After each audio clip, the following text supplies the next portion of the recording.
ధ్రువ్ విక్రమ్ నటించిన bison cinema ఓటీటీలోకి అడుగుపెట్టేందుకు సిద్ధమైంది. థియేటర్లలో ఆశించిన విజయం సాధించలేకపోయిన ఈ చిత్రం ఇప్పుడు నెట్ఫ్లిక్స్లో స్ట్రీమింగ్ కానుంది. నవంబర్ 21 నుండి దీనిని వీక్షించవచ్చు. దీనిపై మరింత సమాచారం తెలుసుకుందాం. కోలీవుడ్ హీరో తనయుడు ధ్రువ్ విక్రమ్ నటించిన లేటెస్ట్ మూవీ బైసన్.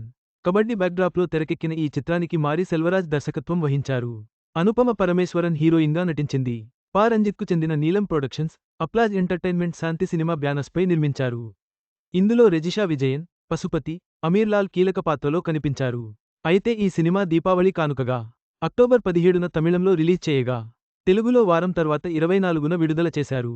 ఈ చిత్రం ప్రేక్షకులను అంతగా మెప్పించలేకపోయింది. నెల రోజులకే ఓటీటీలోకి వచ్చేందుకు సిద్ధమైనట్లు పలు వార్తలు వైరల్ అవుతున్నాయి. ఈ సినిమా ఓటీటీ హక్కులను ప్రముఖ సంస్థ నెట్ఫ్లిక్స్ సొంతం చేసుకోగా, నవంబర్ 21 నుంచి స్ట్రీమింగ్ అందుబాటులోకి రాబోతున్నట్లు పలు పోస్టులు వైరల్ అవుతున్నాయి.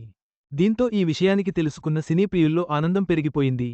కాగా, ఒక పేద కుటుంబానికి చెందిన కుర్రాడు అత్యున్నతమైన పురస్కారం అర్జున్ అవార్డును గెలుచుకునే స్థాయికి ఎలా ఎదిగాడు అనేది దీని స్టోరీ. ఈ సినిమా కోసం ధ్రువ్ 3 ఏళ్లు ఏ ప్రాజెక్ట్ ఒప్పుకోకుండా దీనికోసమే వర్క్ చేశారు. బైసన్ చాలా కష్టపడినప్పటికీ ఫలితం రాలేదు. ధ్రువ్ విక్రమ్ ఎంతో కష్టపడి చేసిన బైసన్ థియేటర్లలో నిరాశపరిచిన, ఓటీటీలోనైనా ప్రేక్షకులను ఆకట్టుకుంటుందో లేదో చూడాలి. నెట్ఫ్లిక్స్ వేదికగా ఈ సినిమా ఎలాంటి స్పందన పొందుతుందో వేచి చూడాలి. ఈ వీడియో మీకు నచ్చినట్లయితే లైక్ చేయండి. మీ స్నేహితులకు షేర్ చేయండి. మా ఆంధ్రవిలాస్ ఛానల్ను సబ్స్క్రైబ్ చేసుకోండి. పక్కనే ఉన్న గంట గుర్తుపై క్లిక్ చేయడం మర్చిపోవద్దు. తాజా సినిమా వార్తల కోసం ఆంధ్రవిలాస్.net చూడండి.